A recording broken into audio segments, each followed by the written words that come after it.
European Commission President Ursula von der Leyen on Friday evening announced that the European Union, G7 countries, and international partners will impose a global price cap on Russian oil transported by sea. The EU embargo will take effect on Monday, December 5th. Together with our partners, we stand united and firm in our opposition to Russia's atrocious war. According to the head of the European Commission, the introduction of a price cap on Russian oil will achieve three goals. Firstly, it'll strengthen the effect of EU sanctions. Secondly, it'll reduce Russia's income and stabilize global energy markets. And at the same time, it will help poorer countries. We did it, thanks to effective Polish shoulder-to-shoulder negotiations with Lithuania and Estonian partners. The introduced $60 price cap on Russian oil will effectively limit Russian revenues through the introduced mechanism of revising the cap each time by at least 5% below market valuation.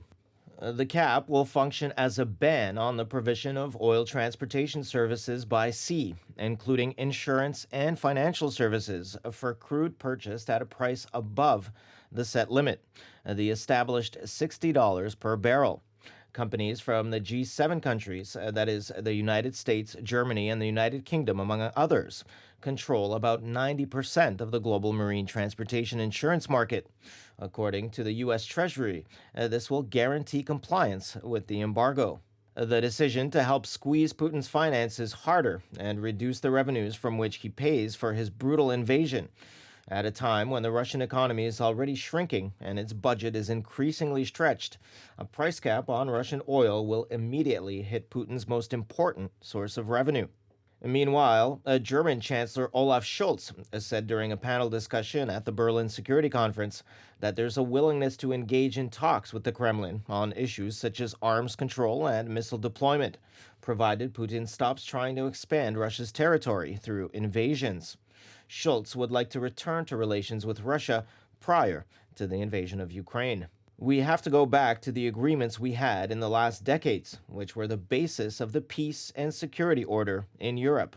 Meanwhile, shipments containing animal tissues were delivered to 6 Ukrainian diplomatic missions, including those in Warsaw and Madrid on Thursday.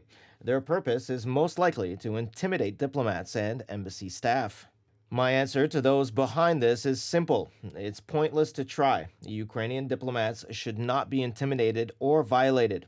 We'll continue to act effectively to protect Ukraine from the enemy. Enhanced security measures have been put in place in all Ukrainian embassies and consulates on Dmytro Kuleba's orders.